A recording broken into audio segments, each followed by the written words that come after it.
Guys, almost 60 years old. Bodybuilding has been around since at least the 19th century, when the father of modern bodybuilding, Eugene Sandow, started putting on what he called muscle display performances. Pretty soon, these performances turned into contests, and they spread all over the world. But they didn't achieve meaningful mainstream success until the 1970s, when a man came from Austria with a dream and turned bodybuilding into a worldwide phenomenon. I mean, it's terrific, right? So, I'm in heaven. But he didn't do it naturally, and neither did the millions of people who tried to emulate him. After becoming one of the biggest movie stars on Earth, and even the governor of California, Arnold admitted to using steroids. In the almost 40 years since Arnold first burst onto the scene, it has now gotten out of control, and fake bodybuilders have gone to outrageous lengths to get built. Here are 10 of the most extreme cases. Hey, listen, if you don't know who I am, turn the video off right now. In the good old days, before CGI was what it is today, the Hulk had to be played by a real person. For a few years, that person was the bodybuilder Lou Ferrigno. Although he did more flexing than actual fighting in his Hulk, it was still an iconic role, and even 40 years later, it's inspired people all over the world, like the Brazilian bodybuilder Romario Alves, who calls himself the Brazilian Hulk. Not long ago, he was a normal enough guy, working as a security guard by day and working out in the gym in his free time. But to make the jump from muscular, normal person to the bulging Brazilian Hulk that he is today, he needed some unnatural help. So he turned to synthol. Synthol is a cocktail of oil, alcohol, and lidocaine, which is an anesthetic. It fills your muscles with oil, numbs them, and turns them hard, mimicking the appearance of properly developed muscles. Obviously, injecting this stuff into your body is bad news, and it has all sorts of negative side effects, like nerve damage, blocked arteries, strokes, and even oil-filled cysts. So Alves, the Brazilian Hulk, after injecting this stuff for a few years, got infections in his enormous biceps and came within an inch of having them amputated. The doctor told me that they would need to amputate both arms, he said. Everything in there, all my muscles were rock. It was either that or cut all of my muscles out.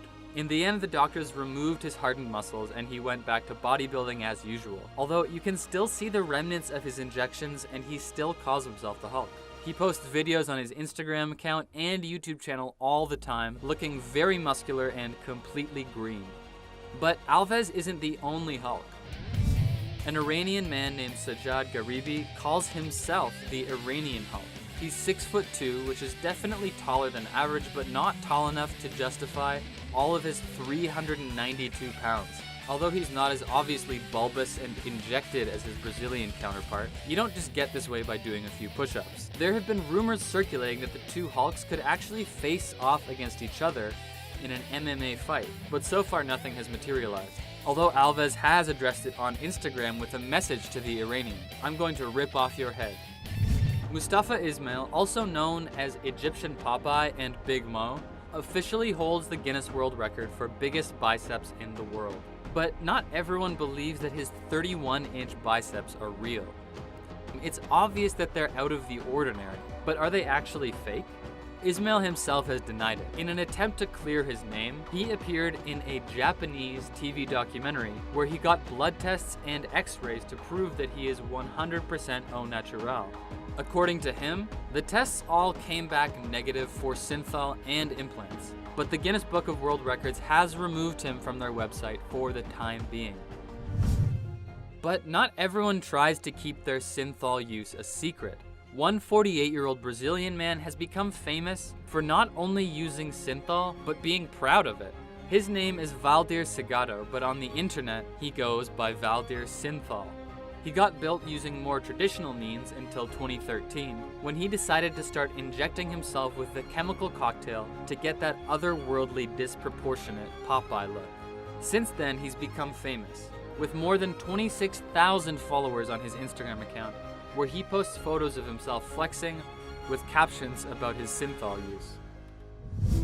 Surur Sultan is one of the most left-field examples on this list. He's obviously doing something not quite natural to get his muscles, but that's not what's most captivating about him. He doesn't just do his own bodybuilding, he actually owns his own gym called Surur Fitness Center, where he coaches others and even hosts bodybuilding contests in Abu Dhabi. But he's also got an amazing YouTube channel where he posts videos of himself working out. But that is only the beginning. He makes amateur comedy videos with his friends and nostalgic montages of his childhood. He sings duets with his sister and drives around in sports cars and ridiculous modded motorcycles. He even makes PSAs about helping stray cats. In all sports, there are people who get more famous for cheating, like Ben Johnson, Lance Armstrong, or Barry Bonds. The same thing is true for bodybuilding and for Greg Valentino. Valentino originally got famous as a natural bodybuilder, training for decades and even winning contests without the use of any steroids or synthetic oils. But once he discovered how easy it was to bulk up by using a mixture of equipoise and testosterone propionate, he went all in, and he denies ever using synthol. He apparently injected 6,000 milligrams of the mixture directly into his biceps every week. He described how mixing the testosterone and equipoise made it more effective than synthol.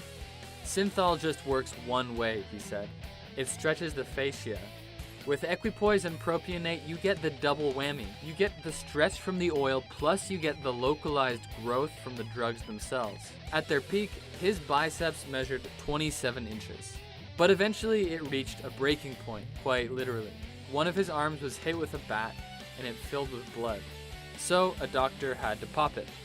Valentino described what happened next as less of an explosion than a deflation. And the evidence is still there today. When the muscle disappeared, the skin that covered it did not, and it hung off his arm in flaps. He eventually got the extra skin surgically removed, and now on one arm, he's got a little crater, and on the other, a scar. He uses these physical marks as evidence of the fact that he has never used synthol, a fact which it seems he'll be trying to explain away for the rest of his life. Jorge Kawagi is without a doubt the most ambitious fraud on this list.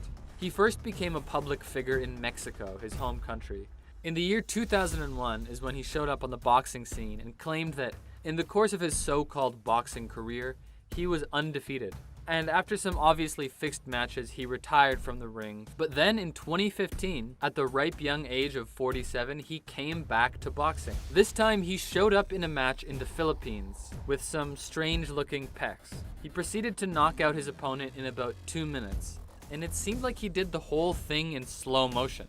The consensus is that in what has to be the strangest midlife crisis ever, Kawagi got pectoral implants and flew to the Philippines to fight in a staged boxing match in front of a bunch of people he had never seen before in his life and would probably never see again. And not all fake bodybuilders are bodybuilders in the traditional sense, where they go on stage and participate in a contest. Justin Jedlicka made the decision that he would very literally just build his body. He wanted to look like a Ken doll. And after more than 100 surgeries and almost $200,000, he really does look like one. Usually you hear about people getting like a facelift or a butt lift, but Jedlicka has tweaked his whole body down to the most minute details from head to toe to create what he calls the ideal male physique. What's most interesting is that he doesn't treat his plastic surgery like something shameful that needs to be hidden. He sees it as a creative outlet, and he sees himself as the sculptor of his own body.